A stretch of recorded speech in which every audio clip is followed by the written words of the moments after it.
You've put hours or hundreds of hours into Kovacs or aim labs or just aim training, and then you just suddenly feel washed. You feel like absolute shit, and you don't know if it's your sensitivity playing with you, your mouse skates, your mouse pad, or just your mouse. And then you change your sensitivity, change mouse pads, even change your mouse grip.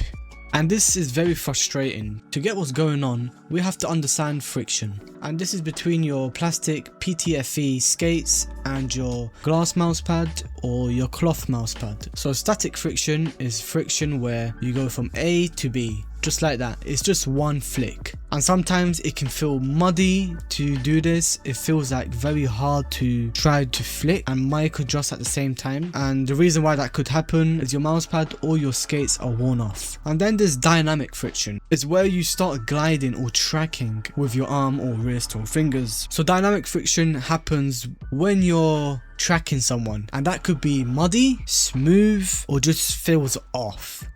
And guys, mousepad and mouse skates are not immortal, so I've seen people with really bad mouse skates to the point where you can actually, whoopsie daisy, you can actually see the plastic through the mouse skates. They always tell me, oh, I'm playing so bad, like one game I play so good and the next game I play terrible. And that's because you're playing on worn off skates or worn off mouse pad.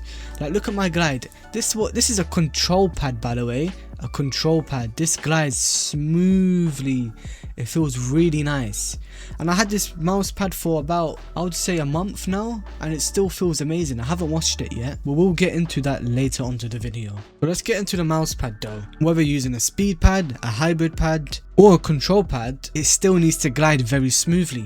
So anything that touches the mouse pad, which is your arm, when you start playing, you're going to be sweating, oils come out of your arm, just dead skin cells, and just dust in general, because dust comes out of random places. And all this gunk embeds itself into the fabric of your mouse pad, and that's what makes it kind of muddy. And then the slide becomes like dog shit. I have experimented with a control pad, and this is a £5 mouse pad I got from Poundland, and this doesn't really glide as well as the QCK, which is a control pad by the way, but this glides smoothly. It still glides pretty nice. I like it. And this is my Focus Ambition. I used to love this mouse pad. I had it for 2 years, washed it a lot of times as well. However, it's just, yeah, this feels really muddy. Like look at that, this feels really muddy. This doesn't really feel nice to use. It feels scratchy as well. But other than that, this mousepad used to glide nicely. I love this mousepad. However, it's just worn off. It's been 2 years. Yeah, look at that. And lastly, I do have this, what is this called? A Cherry what? A Cherry Extrafy mousepad. And this is a speed mousepad, and this thing glides. There's no friction. So for dynamic friction, holy crap, you can be tracking anything. However, I do not like this mousepad.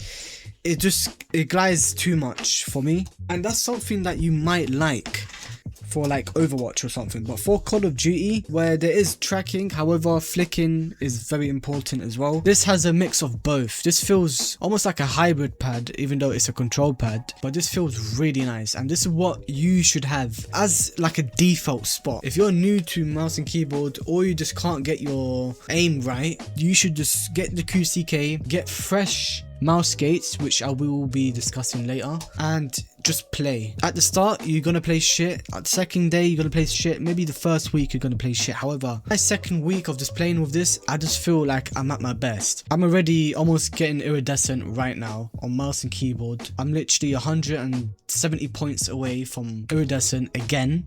I've hit it last season, and I didn't play or grind as much as I did now.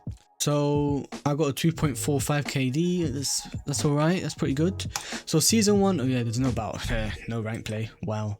So this is the first season. This is when I was on the high sense of 3.5. However, I don't know, I didn't feel crazy consistent, even though my KD is higher than when I did get iridescent. I was playing in Crimson 1, and yeah, I have way more hours played on my second season, and I'm pretty decent. This is with this setup. Season 2, this is with the Focus Ambition, the other mousepad I had, which was worn off, and I did clock that. However, as soon as I got this set up with the mouse skates and the mouse pad, this is where I got iridescent, and it feels so nice. And I'm not trying to force you guys to change your stuff. Unless you're playing bad, yeah, I highly recommend you change your stuff. So if your skates and mouse pads are worn, I highly recommend you guys to change it, because you will get inconsistent flicks because it will feel muddy. Or if you have a dirty mouse pad, you can wash it and replace the skates, because skates can just get worn very quickly. If you guys have a plastic mouse pad or a glass mouse pad, make sure you get obsidian skates instead, as they are more harder and less prone of being damaged. So that was a quick video on why you might be playing bad on mouse and keyboard, whether it's Overwatch, Call of Duty, Valorant, CSGO, or any other first person shooters. Let me know if I've made any mistakes, and make sure you guys leave a like and subscribe.